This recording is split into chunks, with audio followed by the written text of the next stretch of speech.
یہ تو میری اور آپ کی غلط فہمی ہوتی ہے کہ ہم اپنی مرضی سے اپنے بچے کو کچھ بناتے ہیں۔ میری بات پر بڑا غور کرنا آپ ذرا، سارے صاحب اولاد ہیں اور یہ ہر گھر کا مسئلہ ہے، تربیت اولاد ہر گھر کا مسئلہ ہے۔ جو مسائل اس وقت ہمیں درپیش ہیں نا سوسائٹی میں، اس کو اگر دیکھیں، اور خاص طور پر میں اپنی ماؤں، بہنوں اور بیٹیوں سے عرض کروں گا، اس بات پر ذرا غور کریں۔ بہت ساری چیزیں ایسی ہیں جو ہم خود طے کرتے ہیں۔ اپنے بچے کے مستقبل کے بارے میں ہم فیصلہ خود کرتے ہیں کہ اس کو میں نے کیا بنانا ہے، حافظ بنانا ہے، عالم بنانا ہے، میں نے اسے پروفیسر بنانا ہے، ڈاکٹر بنانا ہے، انجینئر، یہ ہم طے کرتے ہیں۔ اور طے کرنے کے بعد اس پر ہم محنت کرتے ہیں، پیسہ بھی لگاتے ہیں اور جبر بھی کرتے ہیں، زبردستی بھی۔ اور آپ نے دیکھا ہوگا کہ کئی دفعہ ایسے تجربات انتہائی ناکام ہو جاتے ہیں، اور اس کی وجہ کیا ہوتی ہے؟ وجہ یہی ہے کہ اس بچے کی مرضی اس میں شامل ہی نہیں ہے۔ جو کچھ اس نے سوچ رکھا ہوتا ہے، آپ نے وہ میدان اس کو دیا ہی نہیں، آپ نے بلکہ اس کے عکس، اس کے الٹ اس کو دے دیا۔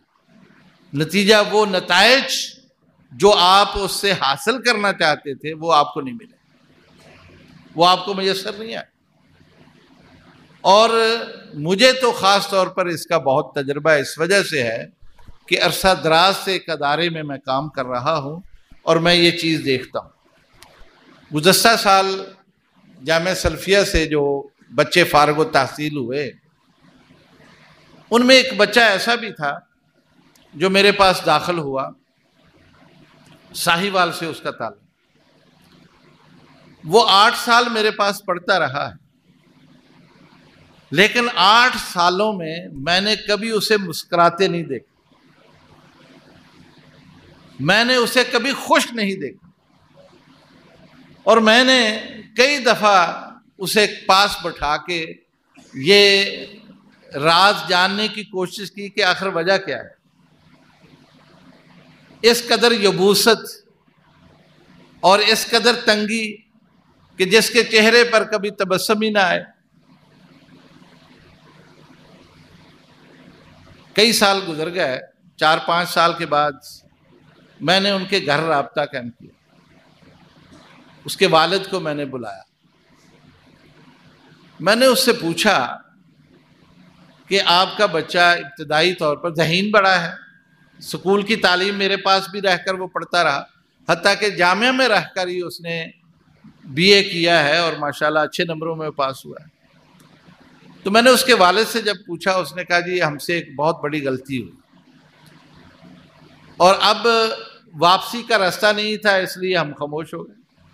غلطی یہ ہوئی کہ ہمارے خاندان میں اس کے جتنے بہن بھائی ہیں یا اس کے جتنے کزن ہیں، وہ سارے کوئی MBBS بن گئے، کوئی انجینئر بن گئے، کوئی دوسری لائنوں میں چلے گئے۔ تو ہم نے سوچا کہ ایک بچہ ہم اللہ کے لیے بھی قربان کریں، اور یہ قربانی کا جو قرعہ تھا وہ اس کے نام نکلا، جبکہ یہ پسند نہیں کرتا تھا۔ ہم نے اسے حفظ پر لگا دیا، یہ نہ چاہتے ہوئے بھی حافظ بن گیا، پھر ہم نے جامعہ سلفیہ کے سپرد کر دیا، اور آج ہم دیکھتے ہیں کہ گھر جا کے بھی یہ اسی طرح رہتا ہے۔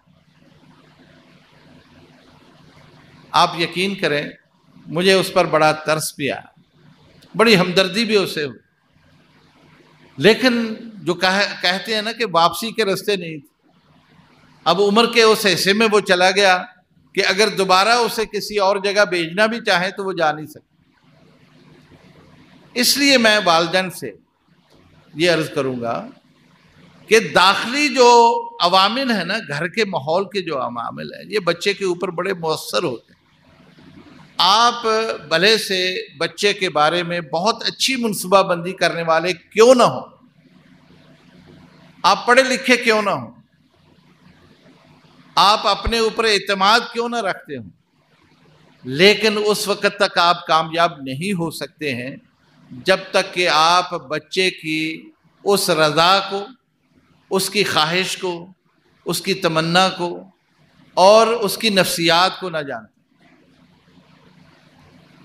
اس سے پوچھیں، اس کی رائے ضرور لیں کہ وہ کیا کرنا چاہتے، اور پھر اگر کوئی راستہ آپ نکالتے ہیں تو پھر اس کے نتائج آپ دیکھیں کہ کتنے اچھے ہیں۔